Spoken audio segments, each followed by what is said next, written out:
Bonjour, dans cette vidéo, nous allons apprendre à calculer les coordonnées du symétrique d'un point par rapport à un autre. Nous allons avoir besoin en prérequis de connaître les formules permettant de calculer les coordonnées du milieu d'un segment. Je vous les rappellerai en cours de vidéo. Nous allons ici donc travailler sur un exemple concret que l'on va résoudre ensemble.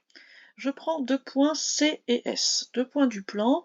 Le point C a pour coordonnées -3, 1 et le point S a pour coordonnées 5, -2.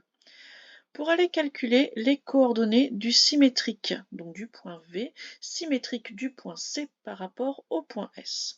Ce que l'on peut faire si tout d'abord nous n'avons pas trop d'idées, c'est aller placer ces points sur un schéma.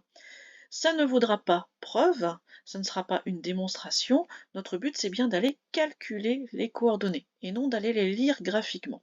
Mais ça peut quand même, ce schéma, nous proposer une lecture graphique qui va nous permettre de mieux situer nos points.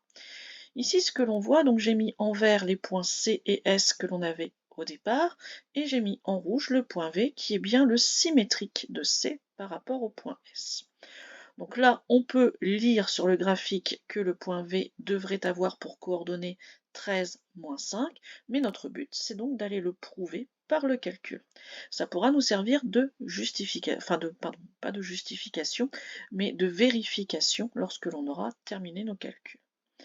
Ici, ce que cela me permet de faire, ce schéma, c'est de faire le lien entre ce qui m'est demandé dans l'énoncé, à savoir une histoire de symétrique, et ce que je sais faire. Moi, ce que je sais, c'est calculer les coordonnées du milieu d'un segment. Or, à chaque fois qu'on parle de symétrique, on a forcément un milieu qui va apparaître. En effet, ici, le point S va être le milieu du segment CV. On va donc pouvoir écrire nos formules. On va tout d'abord commencer par une phrase qui va faire ce lien. Le point V est le symétrique du point C par rapport au point S, donc le point S sera le milieu du segment CV. À partir de là, je peux donc aller donner les coordonnées du point S, XS et YS, à l'aide des coordonnées des points C et V. En effet, mes formules me disent que XS, c'est une moyenne en fait de XC plus XV sur 2. Et YS, c'est aussi la moyenne des ordonnées, donc YC plus YV sur 2.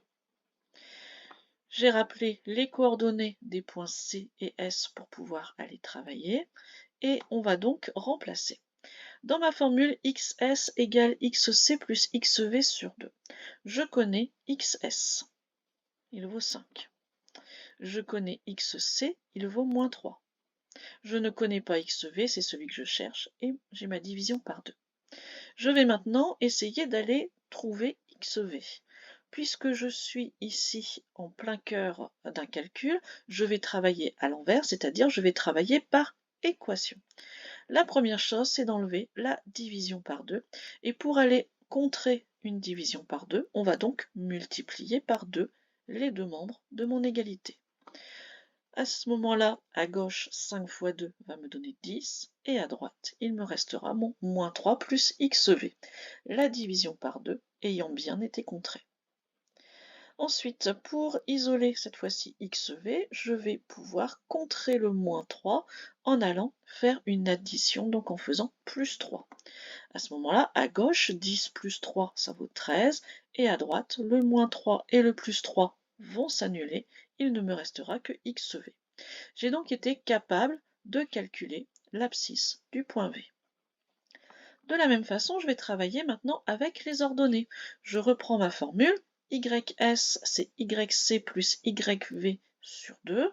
Je remplace ce que je connais. YS, c'est -2. YC, c'est 1. Et mon YV, c'est celui que je cherche, donc je vais le laisser.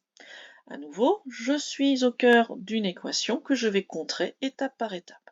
Alors c'est assez facile, en fait, on fait toujours les mêmes étapes de contre. C'est-à-dire que notre division par 2 va se transformer en multiplication par 2. Donc -2 fois 2, on arrive à -4. Et à droite, on est débarrassé de notre division. Puis ensuite, notre addition va être contrée par une soustraction. Donc en soustrayant 1, je suis à -4 moins 1, donc -5 pour YV. J'obtiens donc, pour terminer et conclure mon travail, j'obtiens donc que le point V a pour coordonnée 13 moins 5 et c'est bien ce que j'avais constaté visuellement sur mon graphique. Donc pour résumer, vous avez une première étape qui est d'aller faire le lien entre l'énoncé qui parle de symétrique et ce que vous savez faire, à savoir utiliser les formules pour les coordonnées du milieu. Ensuite, vous écrivez ces formules et vous allez les remplacer, je dirais bêtement, c'est-à-dire simplement en allant regarder à chaque fois, est-ce que je connais ces valeurs ou est-ce que je ne les connais pas? Vous vous retrouvez avec une équation que vous résolvez pour x et de la même façon, pour les ordonnées, vous allez aussi résoudre votre équation et trouver votre y. Vous n'oubliez surtout pas de conclure en donnant les coordonnées du point symétrique, c'était bien votre question de départ. Voilà pour cette vidéo, j'espère qu'elle vous aura servi. Au revoir.